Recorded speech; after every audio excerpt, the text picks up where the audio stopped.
Hey there, Will Williamson here from the JDR Group. This is Understanding Your Customer's Buying Journey. In this video, I want to give you an example buying journey in relation to our six-step marketing system, and just to show why it's so important to have multiple marketing channels running, to have sales outreach going, to maximize the opportunity with each and every piece of interest, each and every website visit, each and every prospect that's out there, and how having lots of different marketing channels working together as part of a strategy that's aligned with the buying journey that your prospects are going on can help you convert customers. So let's start with our six-step system. So this won't be the first time you'd have seen this, but there are lots and lots of different elements to this. There's no one single marketing tactic. Oh, we just need to do Google ads or Facebook ads or whatever it might be. What you need is lots of different marketing activity working together: content, search engine optimization, ads, social media, email marketing, sales follow-up, etc. And as we go through this example buying journey, you'll see how that can work in practice. So, starting point is to understand people are making buying decisions today in a very different way to how they worked 20 or 30 years ago as a result of the internet. The web has meant that people have got access to masses of information about every product, service, every business problem, every personal problem. They can find solutions and answers and information about online at the touch of a button, on their mobile phones, on their watches, even these days. So, whatever your products or services, people will be doing their research around those products and services, and will be looking for answers to the problems that your products and services solve. And they'll be doing that research generally online, before they even ever contact you. So we need to understand, with our products and services, with your products and services as you watch this, what are the stages of your particular customers? There are three main stages with any buying decision. There's becoming aware of a problem or a solution. So a company sets a new goal or a target, or starts experiencing a problem that is a frustration. Then they start going online looking for answers. Then you have the consideration stage, which is where, right, identified a problem, and I start thinking about my alternatives. What are the different routes I could go down to solve that problem? What are the products or services that might help me with that? And then when you get to a stage where you're clear what you're after, then you move to the decision stage. Right, I have now worked out I need a whatever it is, and I need to find where I can get the best version of that for my needs, or choose the right company to go with.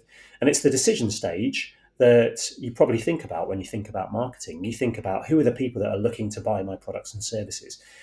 Well, coming to your website, there will be some of these people that are at the decision stage, but there'll be way, way more people who are just in the consideration stage, just doing their research, thinking about things, or even further back at the awareness stage, just aware of this. I've got a problem, but I haven't really done my thinking and thought it through yet. So understanding these stages of the buying journey and what they look like for your business is a real important starting point. And that's why, as part of going through your ideal customer, your buyer persona, we ask questions about each of these things. So let's give an example. And again, going back to this, from a marketing perspective, linking this to all of our activity, what we're trying to do is publish content that helps us get found by people who have the problems we solve, convert them into leads, and then convert those leads into customers. So here's an example. This is a fictitious example. Created a company called Acme Cloud Accounting Software. It's a technology business. Now, you might be familiar with cloud accountancy software programs like Xero or QuickBooks. There are other accountancy software products. Sage is a very well-known one that is more of a on-premise type solution rather than being a cloud version, although I think they have a cloud version now, but a lot of businesses still have the more traditional on-premise version that's installed on your computers at your offices. And then there are some businesses that don't use any accountancy software. They use spreadsheets, or everything just gets sent over to their accountants. So our fictitious company, Acme Cloud Accounting Software, the first step would be, what's the buying journey like for people that are looking to switch or invest in cloud accountancy software? So at the awareness stage, this will be people who have got a challenge with their finances in some way. Maybe they want to reduce their corporation tax, or they might want more visibility on their finances, so it's not a surprise when they get their profit statements. 18 months after their year has ended. They might want to get a better understanding of their cash flow and predict and plan forward more. But those are the types of problems that people would have at the awareness stage in this sector.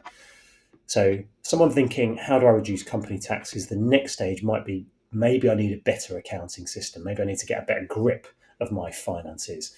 And what are my options in terms of accounting systems? I've heard of Sage. How does that compare with some of the online cloud accountancy packages? Maybe I've heard of Zero. Let's see if that's any good. So people are doing a bit of consideration site research. And then you get the decision stage where people are thinking, I do need to do something here.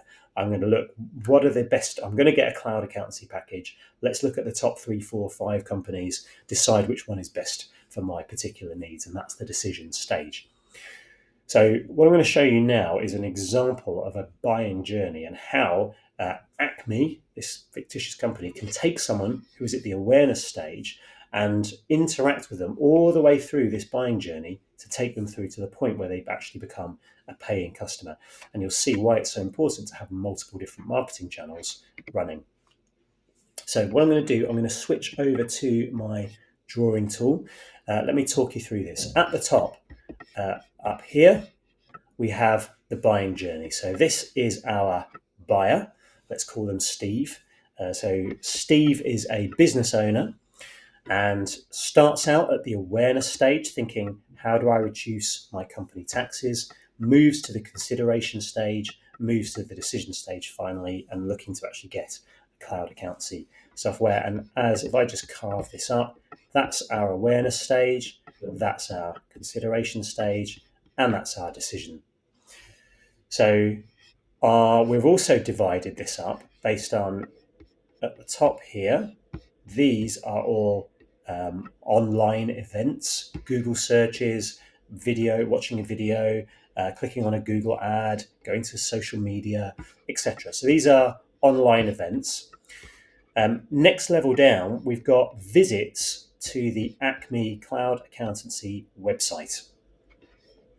And then as a result of filling in a form on the website, Steve, our contact here, becomes a contact in Acme's CRM system. We're a HubSpot partner, so we've chosen HubSpot as the CRM for this example. So these are all marketing events in HubSpot, or database events in HubSpot. Acme also have a active sales force, and so at the very bottom here we've got sales activities that are running alongside the marketing activities. And as we go through, we're charting this journey all the way through these various different stages to the point where they actually then become a customer. So Steve, our business owner here, starting out with thinking, how do I reduce my corporation tax? So he starts out doing a Google search, the best ways to reduce corporation tax, puts that into Google. Now, because Acme have been producing content to a strategy, they have been creating awareness type content, and their blog post called 14 Tips to Reduce Your Corporation Tax Bill comes up when Steve does that Google search. So Steve clicks on it, visits the Acme blog. The bottom of the blog is a call to action, a little mini ad, a click here button that advertises the ultimate guide to maximizing business profitability. This is a free PDF, and Steve clicks on that call to action and is presented with a sign-up page, a landing page, where he can download this free PDF. So, of course, that is a very compelling offer. Steve fills out his details and submits the form on that landing page. So now Steve has been created as a contact inside Acme's HubSpot account, and that triggers an automated email from Acme that says your copy of the ultimate guide to maximizing business profitability. And Steve opens that email because he wants to get the actual PDF that he's filled out the form for. Now, as Acme, as I said, are a proactive sales outfit, the sales team follow that initial bit of interest, the fact that this person's downloaded a guide, and they try to contact Steve by phone. Steve ignores the call. As you can see, the salesperson makes another try, sends an email, sends a LinkedIn connection request, and all of those things are ignored. So at this stage,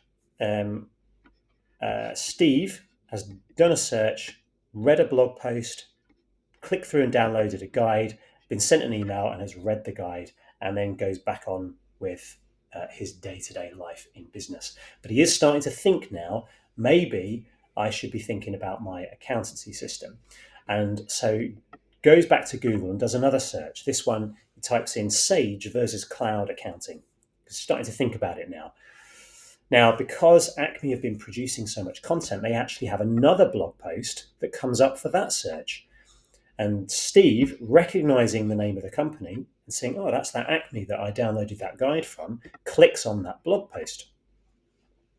So Steve has now visited the Acme website a couple of times, has viewed a few pages, and that activity on the Acme website, Acme have some remarketing tracking on their website.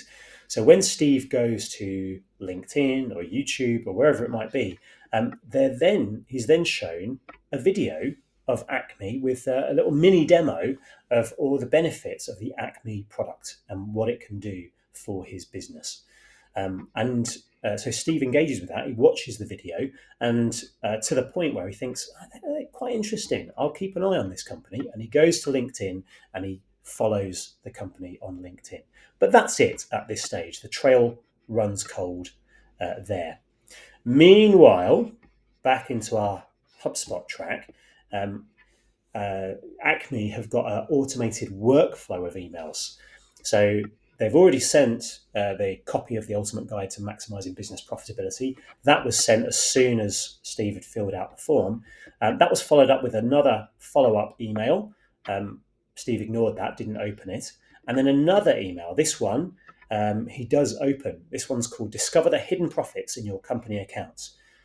So just when scrolling one day through his inbox, Steve sees that title and goes, oh yeah, that's Acme again. Let me have a look at them. And he clicks through on the email to read the blog post called Discover the Hidden Profits in Your Company Accounts, because Steve is interested in improving his finances.